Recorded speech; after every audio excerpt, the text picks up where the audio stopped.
It's with a little bit of sadness that I bring you the last episode. I don't know if it's sadness for our guest, Peter Compo. Welcome Hey, back.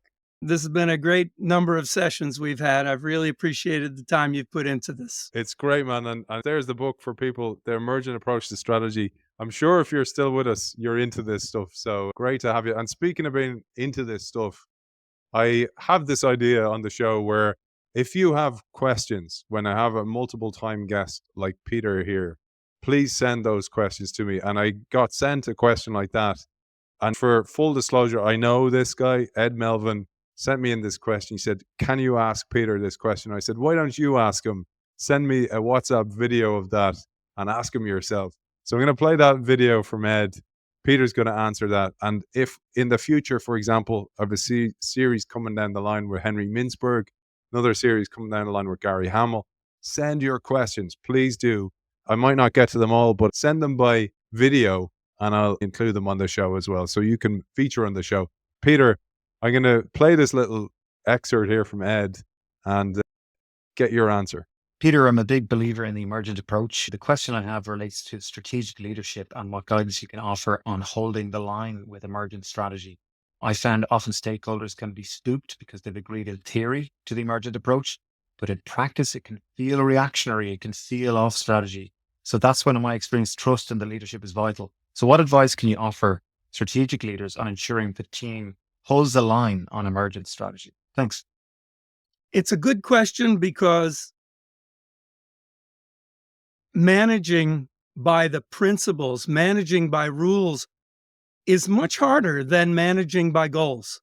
Okay, you didn't hit your goals, so we know it was wrong. Well, managing by rules, by the theory of the case is much harder. And I think the number one thing is to engage the people in the design in the first place. That what it's really about is internalizing the reasons for the theory of the case, the reasons for the strategy. If everybody's on board for the reasons, if everybody has been part of that design, if they've worked through it, the struggle, then it becomes their design too. And if it becomes their design too, it's not just the leader who has to say, hey, wait a minute, this is what we said was the truth about this. We got to hang in there. We got to stay with it, even though we've hit some road bumps here, even though we've hit some turbulence. So I think that is by far the single greatest way to get people to be able to work in an emergent way versus a deterministic, planned type of thinking. Involve everyone. The way I say it in chapter 11 is make it the people's design. And one of the key ways to do that is you have to extend the process in time. Extend in time to make it the people's design, because so many of the important people in an organization, on the front lines, in all parts of the company, can't drop everything and just go work on a 5-week strategy process. So instead, extend it in time, make it part-time, develop it as an organization. Then everybody will be in the process, will feel like their voice was heard. They've heard others. They've been part of the design. And when it's your design, you can live it. You're better able to live it. You're better able to stick with it during the turbulence. And you become positive version of the IKEA effect where you fall in love with this thing because you were part of building it in the first place. I wanted to add a little adjunct there.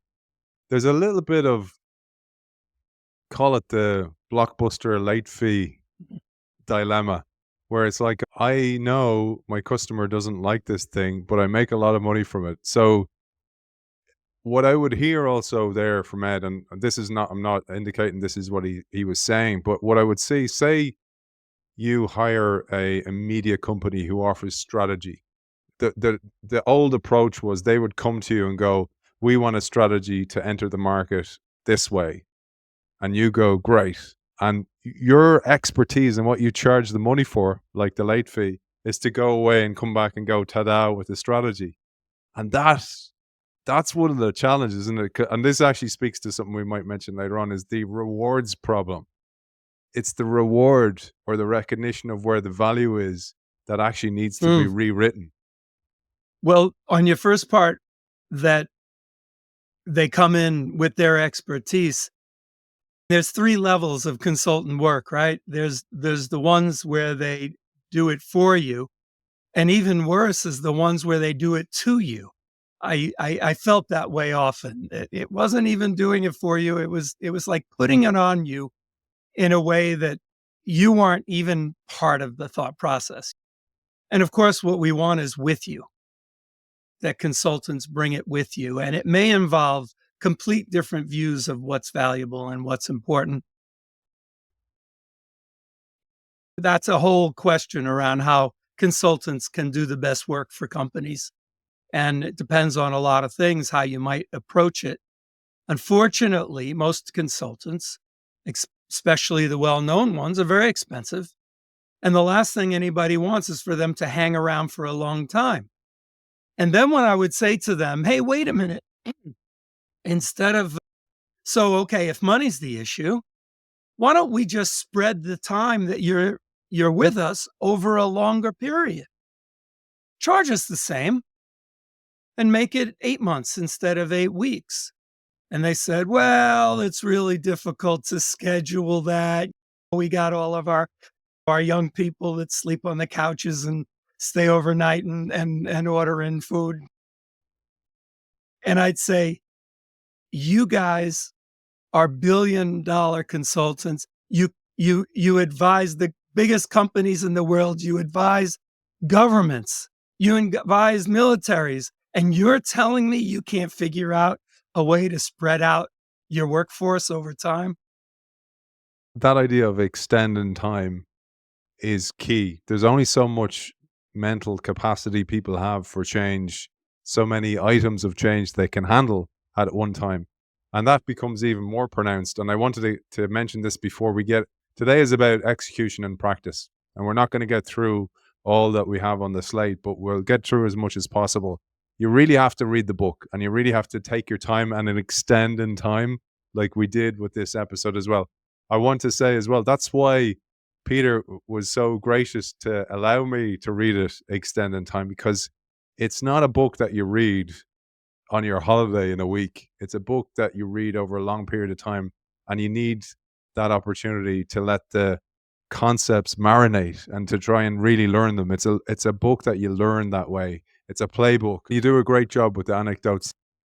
And one of those is this idea of, how do you manage things when things get into crisis mode or you're under stress?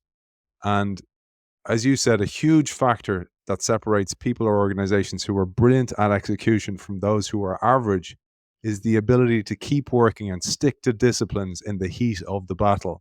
Brilliant execution means maintaining discipline despite the stressors of mental and physical fatigue or emotional conflict or fear.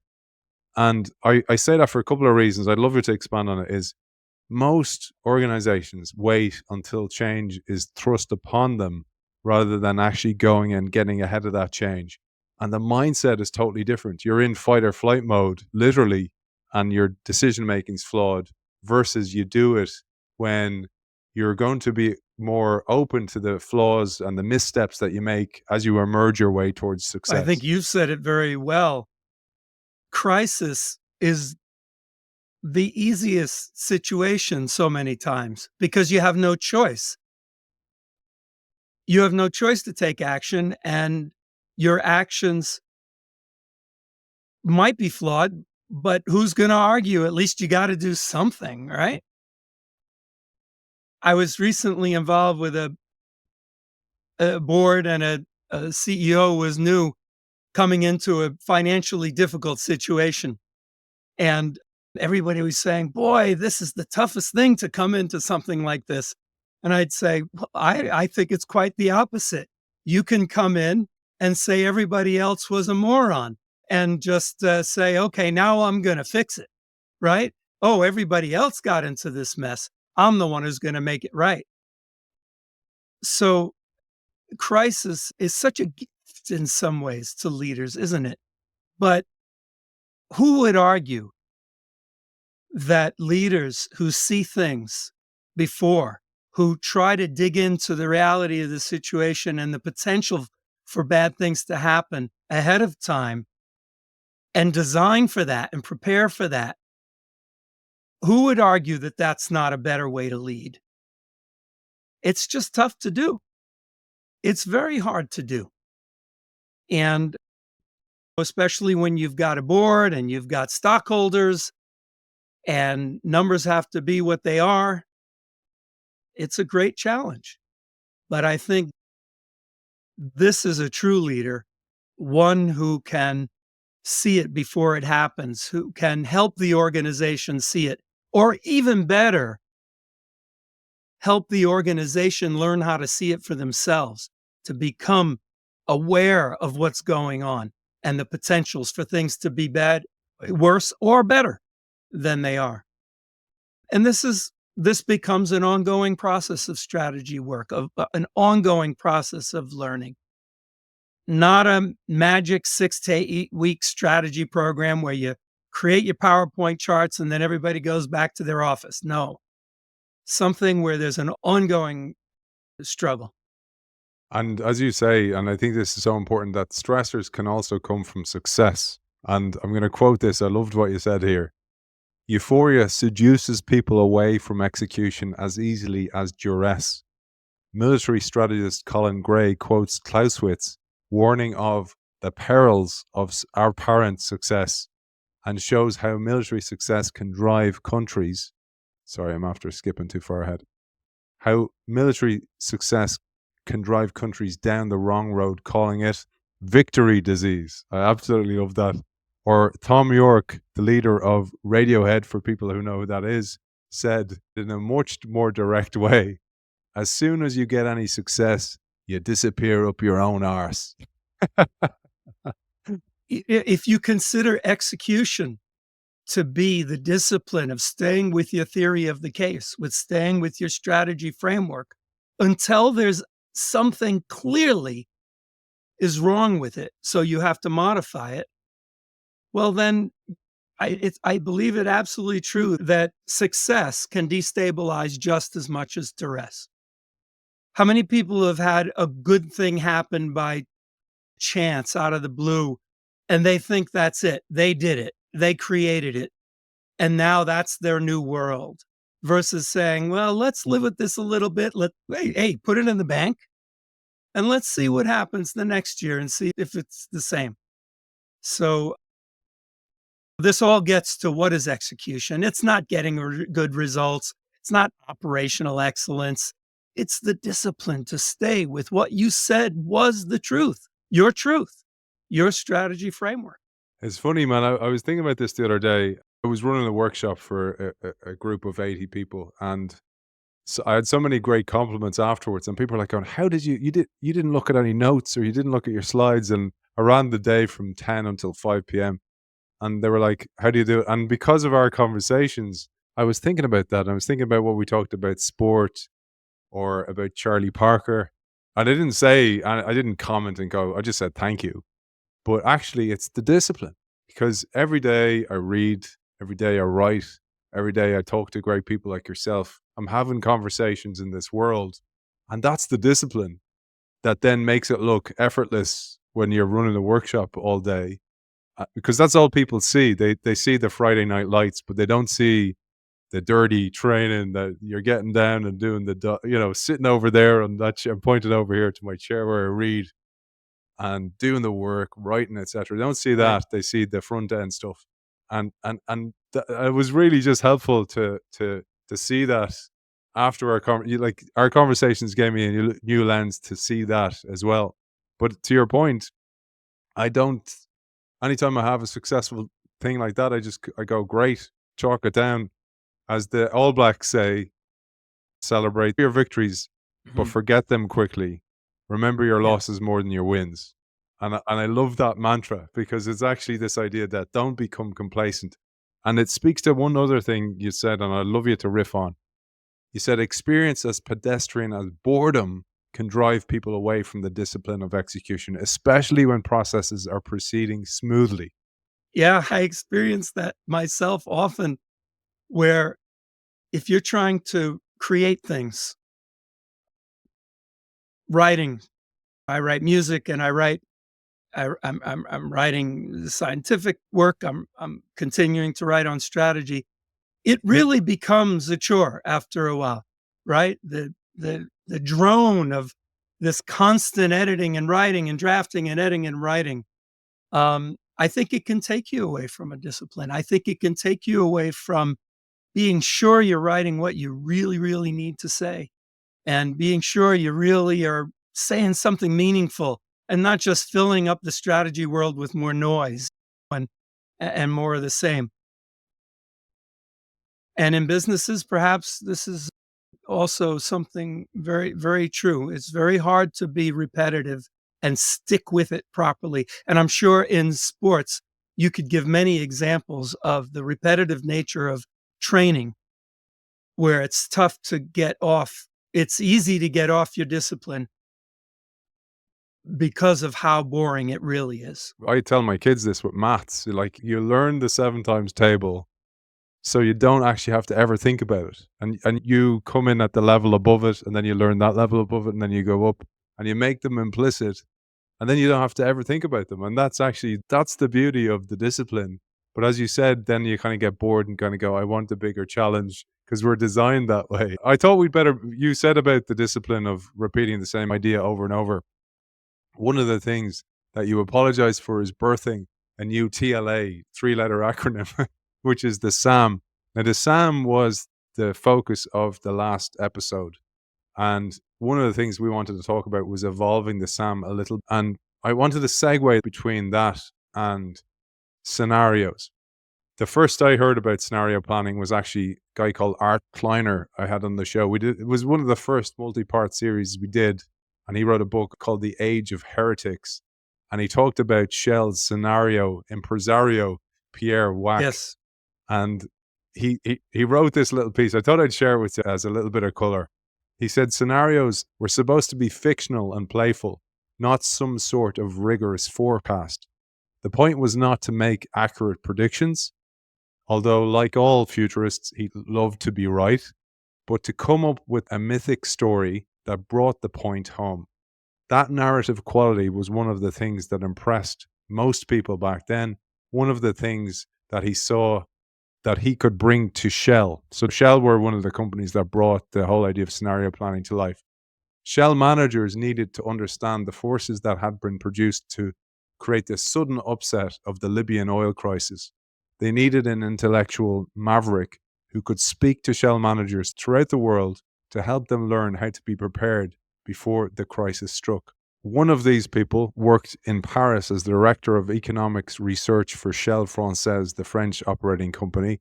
He was unique within Shell, a former magazine publisher trained in spiritual disciplines and government administration, familiar with Japan and India, and knowledgeable about Shell's business problems. He was also a magnetic man, the sort of man who people intuitively felt they could understand. His name was Pierre Wack. Now, I did an episode on Pierre Wack, but I just wanted to share that because it was interesting, because I was like I covered scenario planning before. I looked back on those notes, and then I overlap both, and I said they overlap nicely. There's lots of threads in there that Peter can pull on and then mix with the other Peter, Pierre Wack. We should just quickly say that Shell Corporation was one of the early adopters and developers of scenario thinking, but Rand Corporation. Now, I give a little history in my book if you're interested in a reference. Rand Corporation, where the nuclear environment was having them explore possibilities. And for example, mutually assured destruction was one of the scenarios that they were studying. So it came from two places, interestingly enough. And the other background I would say is that, so we talked about the SAM, the emergent approach practice, the way to design strategy is an emergent method, but it's built around a strategy alternative matrix where alternatives to consider are inherent in the process. And another thing is that scenarios are inherent in the process. And what I want to say about the most important point I want to make about scenarios is that I believe leaders treat them as something only for these huge questions, these big deals of not nuclear war, but for them, but 25-year macroeconomic questions, or what would be the impact of war in the Middle East, for example. These kinds of questions. And I'm saying, yeah, those might be important to you. I don't know. They may or may not be important, but scenarios can be used in a much more down-to-earth way. I used to say often, hey, what about next Tuesday? Are we sure about everything coming up by next Tuesday? Scenarios can be made practical, small scale, not a big futurism discussion, but down to earth questions around things like, are we sure our strategy will be robust to interest rates, or that it would be robust to a competitor action that's different, or whether or not market interest changes for our products, you name it, but simple things. What's been missing, I believe, and something that I believe I've solved or brought back into strategy, is how to bring scenarios into the strategy matrix.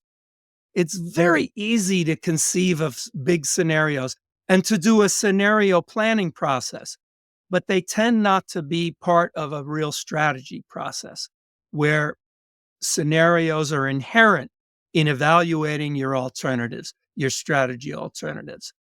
And so I think my number one message on scenarios is that it is inherent in all work that there are going to be multiple plausible futures. And it doesn't have to be a big futurism study to get them to be part of your thought process. I'm going to share, Peter, on the screen the SAM, and the SAM becomes three-dimensional when you add scenarios. And again, all these diagrams are on Peter's website, theemergentapproach.com, and also in the book. Peter, maybe you'll take us through this just again with a bit of empathy for those who are just listening. So on the left-hand face of this cube, you see the basic strategy alternative matrix. And the essence of that is you have alternatives that you're considering that will bust your bottleneck, that will solve what's in the way of achieving your aspiration. And then you'll see fitness criteria by which you evaluate those alternatives. Now, strategy matrix is not a brand new thing, but the Emergent Approach has a strategy matrix that is not all numbers and not all words, and has very, very precise design criteria, design principles and design criteria by which you can construct it. But it remains very simple. One of the dilemmas in using scenarios is that in principle, they do create a third dimension, meaning for each strategy alternative that you would evaluate, you have to evaluate it against different environmental futures that you would be living and working and implementing in.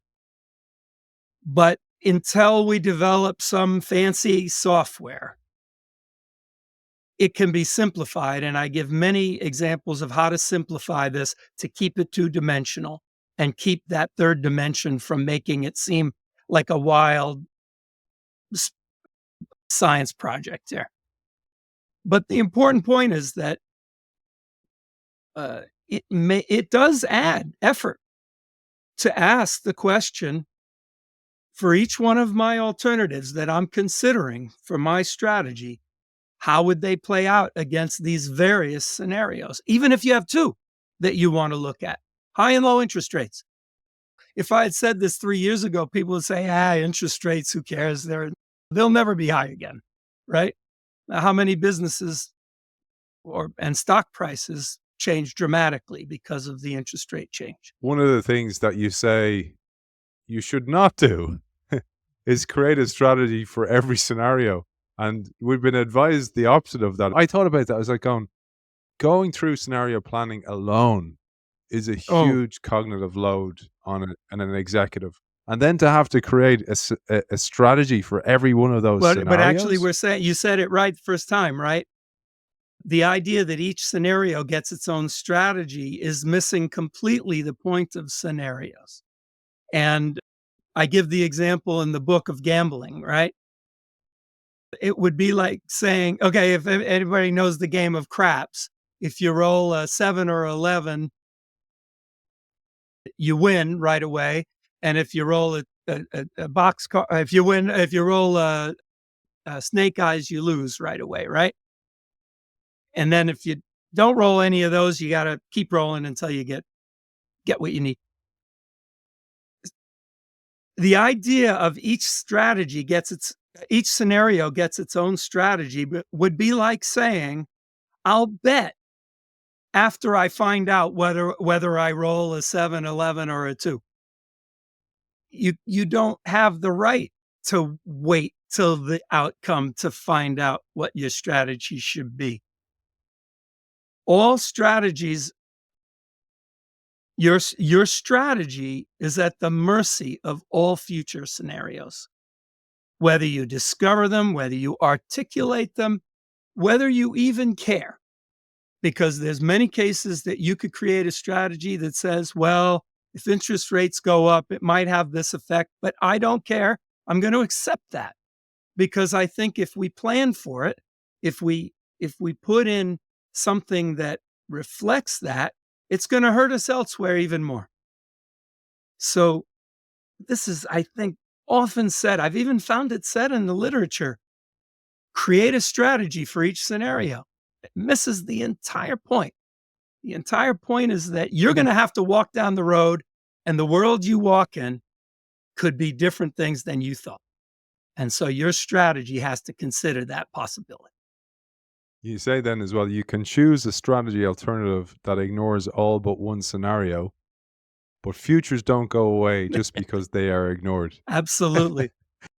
And again, this will come to leaders who are scared away of thinking about scenarios because they think it's a big futuristic process that doesn't really connect with their reality.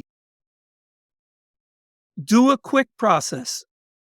Get a few people who know something about the market. Have them list a few things that they think could happen, even fairly low probability. 5%, 10%. Is that so low? You can choose to dismiss them, but at least you wrote them down. At least you said, we chose to dismiss these things. Put that on your dashboard. Look at it once a quarter and say, well, did we do the right thing by choosing to ignore these? We often just plow on, don't we? It's one of the reasons I was telling you, Annie Duke was on the show about her book, Thinking in Bets. And I thought it was useful to release that in the middle of this series. And the reason was one of the exercises she does with executives is get them to vote exactly to your point and to capture that vote. And importantly, she uses an electronic way of doing that so nobody can see. I'll wait to see what Peter says. Does he say yay or nay? And then I'll cast my vote. So it takes away groupthink, and it takes away also the pressure, the social pressure that comes sometimes with I better vote for what my boss voted for, whatever it might be. But most importantly, then to revisit and go, what did we think would happen? And then what happened? And then to examine why they got it right or got it wrong. And we just go on. We just go on with life. Like you said, you might have the hot fallacy. You might think, oh, I made a great bet. And one of the things she said, which was brilliantly, was so people thought they were brilliant at property development, buying old houses, doing them up until 08. And then 08 changed all of that. Absolutely. And I think that what Annie does is bring to life kind of fundamentals of what essentially in some ways are scenarios. You get a hand. If you've ever watched her play, and there's so much of this Texas Hold'em on YouTube or whatever, and you start with a hypothesis about what everybody else's hand might be, or how you should play your hand based on what they possibly could have, and then as you get more information, you start to formulate your theories even more clearly. What I'm trying to do with this very simple strategy alternative matrix that it can incorporate scenarios and that stays on one page. It's not a 55-page PowerPoint deck. It stays on one page and much more talk and debate and less writing. How to incorporate that kind of thinking that she's bringing to executives into your actual strategy process. That's really very much the nature of evolving the SAM as I've laid it out. One of the last things I wanted to share, Peter, on this, and we'll move on to bottlenecks again, back to bottlenecks, is to avoid probability distributions. And just to explain what you mean by that. I think it's very tempting for people to think in terms of most likely cases. They want to be able to say, all right, sure, there's variance, sure, there's possibilities, but come on, let's be tough business people here and pick a most likely case, and then we'll get to work, right? But the first one here is showing, even if the case is the most likely case, that doesn't mean it's very likely at all. There could be a whole lot of cases that are almost as likely. And if you put a spinner on this, right, and rolled the dice on that with that probability distribution, you have the probability of getting many. You have the high probability of getting many different rolls. And then, of course, if you've got cases that are bimodal, for example, will a regulatory law get put in or not? Could change your world dramatically. There's no most likely case there, unless you can argue that it's a 2% chance that that regulation won't go in. But what if it's a 20% chance? Then now you have a bimodal probability. And I think that we've got to move away from most likely thinking and move to the possibility of multiple plausible futures that even if it's 10, 15% in your mind, you have to ask yourself, if that happens, is it really going to be to the negative? And should I design a way to live with that? You don't have to. Again, there's nothing that says you have to design for all futures. Sometimes you just want to say, I think the greatest probability is this, and I'm going to design for that, and I'm going to take my lumps if it doesn't happen. That's a very fair, rational process. The lumps, I mean, I think when I was reading about that, I thought about how once my son, when he was only a baby, came home and we were doing coloring. He was only like 5 or 6, so he was just in school. He had this teacher in school who was a battle axe of a teacher. She had the kids terrified. So he was coloring and he pushed over his sheet to me for me to color. I was only coloring with him. Now, I have to say, I enjoyed it a little bit. But I was coloring with him. The whole idea is I was with him. I was present. I was mentally present. And he pushed over a sheet. Will you finish mine? Because he was looking at mine going, and I was like, going, maybe I'm doing it a bit too well and I'm making him feel like inferior in some way. But actually what he was afraid of, I got to the end of, the teacher had the class fearful of leaving white spots. And she had this line, it's an Irish, she spoke in Irish, and she said, no sputty bána, which means no white spots. And I was like, I thought about it, when I was reading this, that came to mind, and I was like, that's because in organizations, you put your neck out and you go, here's my scenario that I think might happen. And if the organization is of a sputty bána temperament, they're going to make you feel like crap for that. And then you're going to take your lumps, and then you're not going to put your neck out again. And then the organization wonders why people aren't being innovative and coming up with scenarios. This part of what Annie is trying to teach on a very fundamental level? Someone makes the case and that it could even be a 40% probability. Of course, nobody knows the exact probabilities. A belief, a rationale, a story, and it doesn't come true. Did you fail? Well, this is again the whole question around execution. If you had a really good theory, if you really worked that theory and got the right people involved with it, and you stuck with it, and it turned out not to succeed, did you fail? Or did you play the probabilities and the dice came up wrong? you know, if you only got one shot, you can't take a chance. Or, well, whoever gets a situation where you're guaranteed of success. Of course, this is nonsense. I think I say it all the time. This nonsense of failure is not an option is just pure idiocy. I document that failure is not an option in the U.S. intervention in Iraq. It was written in the strategy for Iraq. You can see this in chapter 8. What do you mean failure wasn't an option? But getting back, if you're playing the percentages, it's assumed you're going to play many times, many hands, right? And execution is to stick with that and not Stick be with the game seduced plan. and change the game plan if you see that there's a fallacy in it, which is a big part of strategy work. Once you see a fallacy, go back and modify it. So true, man. From battle axes to bottlenecks. So we've established that bottlenecks are the glue that holds frameworks together, especially, well, any framework, but especially the emergent approach that Peter talks about. Bottlenecks are discovered and articulated, not designed. I think that's such an important line. They exist whether discovered or not. They are a property of the dynamics of the system. There is no simple discovery formula, and the only way to be confident of your bottlenecks is to evolve the SAM as a whole, or even begin implementation. You got to play that card in order to start to discover the bottlenecks. Maybe you'll evolve on what I was saying there.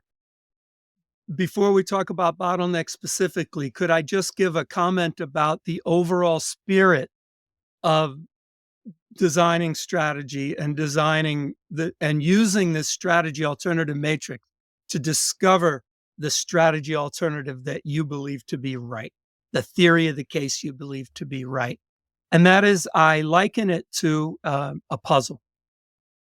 It's not a recipe. It's not following sequential steps where you say, do an environmental scan, pick a goal, choose a goal, decide on what might be in the way, devise plans, devise a strategy, devise metrics. And you see these things in chevrons or in boxes with arrows on them. The approach I teach here is to think of it much differently. Think of it as a puzzle where there is no exact start point. You can start almost anywhere. It's a matter of slowly finding pieces that fit together. But it's a real life puzzle, unfortunately, where you'll never have all the pieces. That's the old joke about sometimes you have to make a decision without all the data. Oh, tell me a time you ever made a decision with all the data. There is no data from the future. You'll never have all the pieces. Sometimes pieces change shape. You don't know exactly where the boundaries are, and they may change. Sometimes somebody comes up and crumples up half the puzzle and says, sorry, wasn't right. And most of all, there's no picture on a box top that tells you what you're aiming for. You have to discover it. You have to find it. And this, I believe, is a much more compelling image of how to design and how to be creative and how to innovate than following prescribed steps. And what holds it together as a process is design principles, the definitions of the framework components, and how they relate to each other, and all that's laid out. And one that's perhaps the most important, as you brought in, was the bottleneck. What bottleneck are these strategy alternatives aiming to bust, to take away, so that we can achieve our aspiration that we believe to be the aspiration we want to achieve? And you said that it was the glue, and I believe it very much to be the glue, that what strategy and innovation and making change is all about is the relationship between several constraints. An aspiration is a constraint that tells you the space you want to be in and some features of that space. The bottleneck is the system constraint that's in in the way of you just having it. You can't just have an aspiration. If strategy was just a matter of articulating an aspiration and everybody agreeing on it, we're going to grow in this country, or we're going to improve profitability, or we're going to win more games, we wouldn't even need the strategy industry, right? So you can't just do those things. So yeah, you ask, what is constraining us? What is keeping us from having that? And then the strategy being a self-imposed constraint, an enabling constraint that attacks that bottleneck to achieving the aspiration. And I call that the triad. We talked about it in previous sessions, but that's really the heart and soul of the strategy matrix as well, because you're constantly asking, what strategy alternative would bust the main bottleneck to achieving our aspiration? And then the rest is all tools for doing that and design principles for how to find that. Let's share a couple of things. You talked about some of the ways you find bottlenecks through 5 Whys, Fishbones, Lean Six Sigma, and heat maps. But you also share where to look for bottlenecks. And those examples you gave of techniques you can use, there's many more.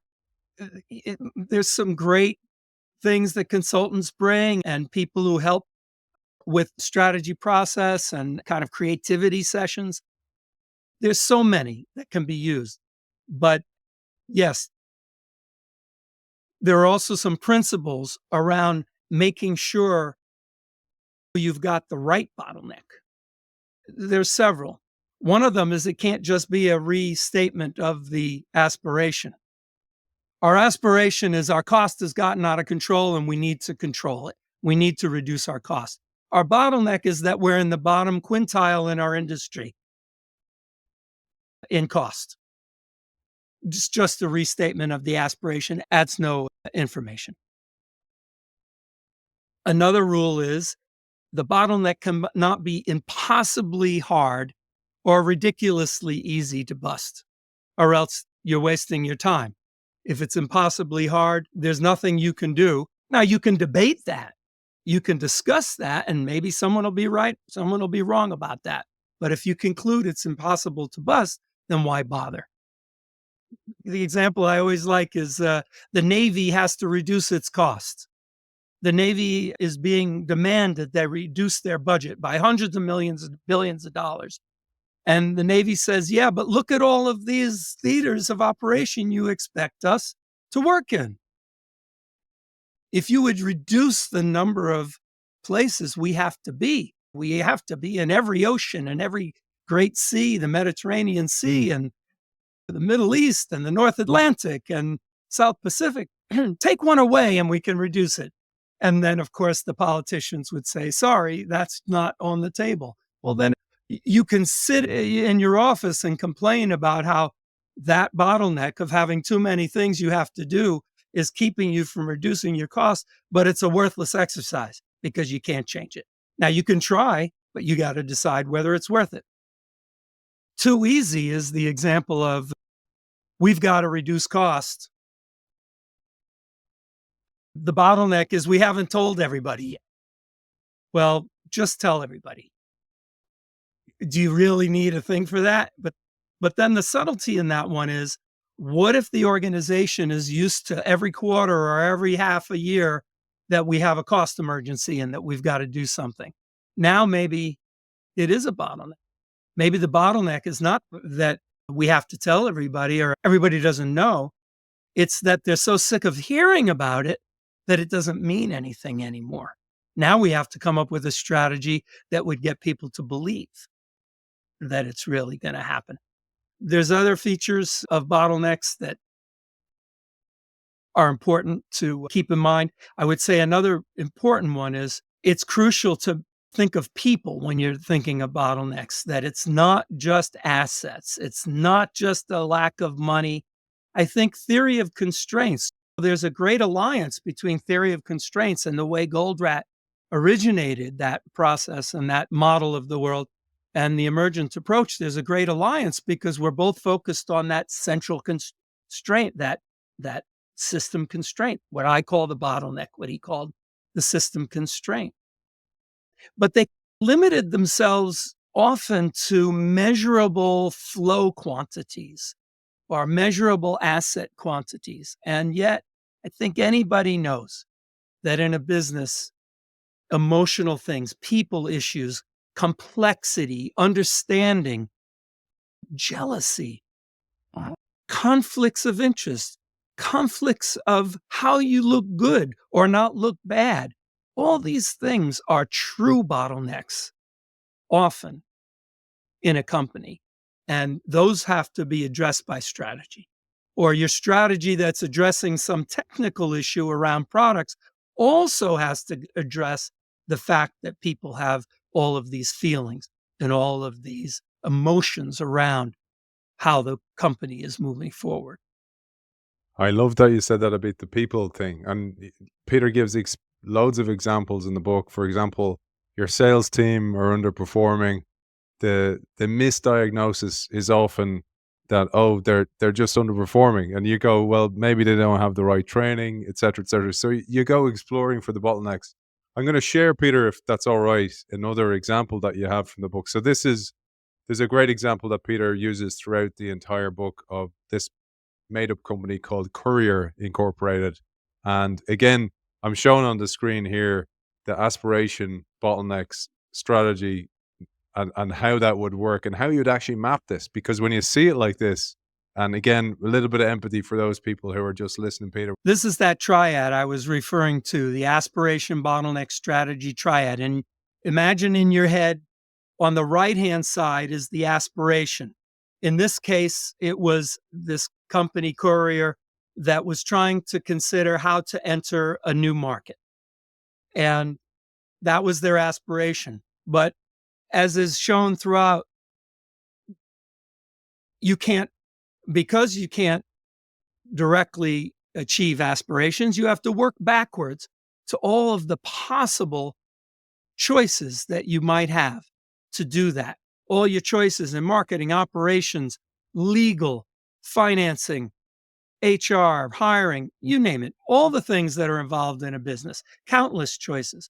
And as argued earlier in our sessions, a strategy is that central rule that's designed to bring all those choices together in a coherent way to attack the bottleneck.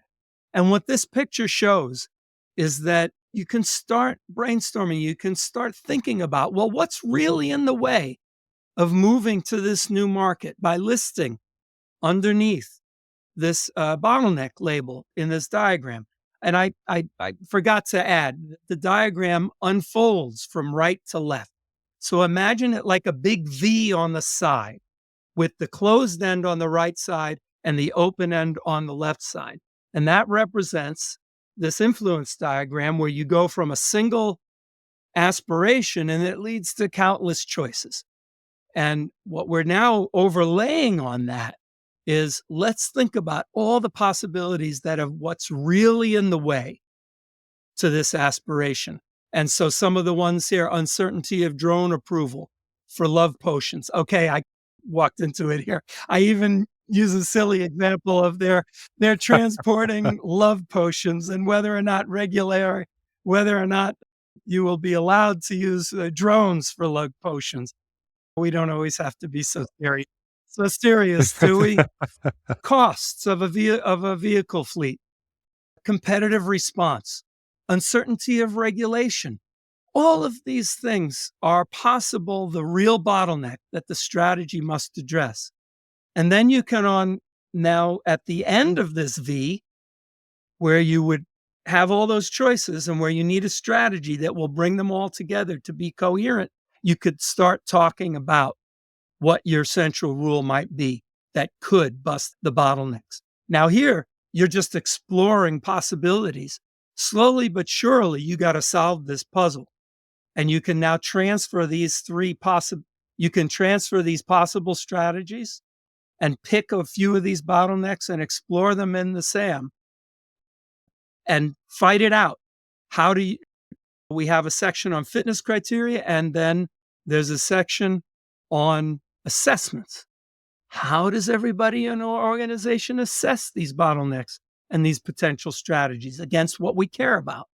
How do the people on the front lines How do the people in the various organizations of the company? We need to take the time to get everybody to internalize this and to figure out what really is the issue. So, yes, summing up, the aspiration bottleneck strategy triad is really the heart and soul of finding your strategy framework. Your framework will include other things, plans and goals, sub goals and metrics and forecasts and scenarios. But this is the heart of it. And you can solve a puzzle with these tools. And the bottleneck truly is the magic to finding the strategy. The bottleneck is the glue. Peter, I've one for you, and this is live for me at the moment. So I was telling you, and I haven't announced it yet, the reinventionsummit.com. So we're doing this next year, April 29 and 30, Dublin, the Royal Dublin Convention Centre. Seth Godin is confirmed. Charles Kahn, chairman of Patagonia, is confirmed. Elvin Turner, myself, Nadia Jeksembayeva, who's my co-founder in this. Our aspirations. I've been using the tools you've been giving me live here. So the aspiration is to create an event that is not just talking heads. It's not just inspiration. It's learning. It's coming away. It's at this interface of inspiration and action. And I was thinking about the bottlenecks, and I was like going, am I confusing sometimes bottlenecks with hurdles? So what I mean there is, like, some of the bottlenecks I sketched down for myself would be getting executive time, or an abundance of events that were competing for that executive time. And then the possible strategies is like you're talking about marketing, you're talking about guerrilla marketing, etc. Is that the right way of thinking about that? Because I'm using this live. I think those are potentially. I think your aspiration to do something different immediately in my mind, if I was on this in a session, in a design session with you, the first thing that probably would come to my mind is, even if you came up with a great, and I'm sure you came up with a great format to achieve that it's not just a bunch of talking heads. How would you convey to people that that's true? Because it's going to look on the surface like a lot of other meetings, unless you find a way to convey that it's different. And that may not be so simple. Now, I would start and say, well, that's one possible bottleneck. That's a big issue. And by the way, very important point.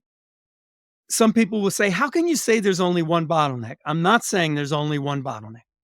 I'm saying that there is one dominant bottleneck in a system almost always. Smaller bottlenecks can be managed with tactical rules.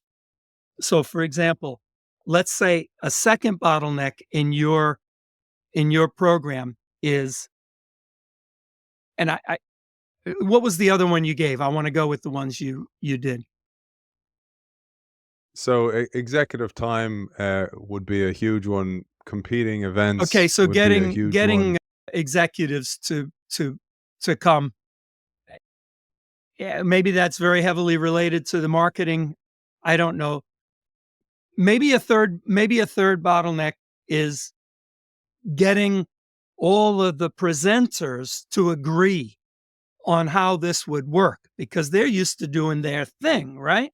So another bottleneck would go on the list of, how do we make sure we're coherent? How do we make sure that they've bought into this process? We're not going to trial it.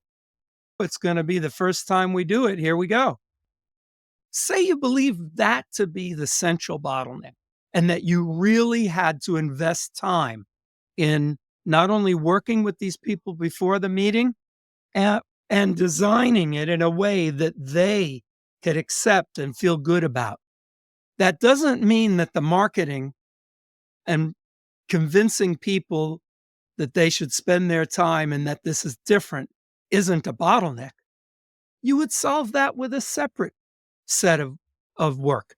And it might even be what we call nested strategies, right? You have an overall strategy for the program design, and then you have another strategy system for addressing the bottleneck of, how are people going to be convinced that this is different when we all see a huge number of advertisements for sessions like this. So I really want to be clear that the dominant bottleneck doesn't mean there's not other bottlenecks, but usually there's one that really is the most important. And discovering that is so much a part of strategy effort and strategy design and innovation in general. What's really in the way? So I think very connected to what you were just showing. If I was on a design team with you guys, it would be, okay, we have this vision, this aspiration to do something different here. And we think we know we can do it. Okay, let's start asking what's in the way. And you already articulated 3 really good things that have to be addressed in some way. And I knew recognize one which is huge, which is how do you say that through the medium of a PowerPoint or a PDF? Because people are kind of going, yeah, yada, everybody's different. And there's a lot of trust and relationships that needed to be built in order to be able to get sponsorships over the line, get speakers over the line. And to your point as well, is that you may nail it on year 1, but that doesn't mean it's going to translate into year 2. So this is where all this is so helpful when you actually bring it to life. I wanted to share one other. Thank you for humoring me on that, it's a Peter. terrific example. It really is. Yeah, and by the way, we might convince Peter over for those. So let me know if you want Peter over. If you're willing to sponsor him to come over, get in touch. Moving on. This one just spoke volumes to me. I worked in an organization very briefly, and I was head of innovation. And I didn't do my homework, didn't go in there. I believed the hype I drank the Kool-Aid about this place is trying to change, et cetera, et cetera. It happens hundreds of people every year. They go into these jobs, transformation officers, et cetera. And I pretty much discovered, I was like going, this place, it's not ready for innovation. It actually needs a red wedding. Do you know that idea of the red wedding? I'm sorry, I don't. Tell me. Oh, you love this, man. So it was brought to life in Game of Thrones, but it's actually a true story where the different states were in such battle with each other that one family brings all the families together and decides to make peace and goes, let's have a peace. Is his daughter's wedding, and then slaughters everybody. And the whole idea was like, you have to start from scratch, right? So in my exit interview, I was asked, what would you do though? What would you do? And I was like, oh, well, I'd orchestrate a red wedding. And then I read,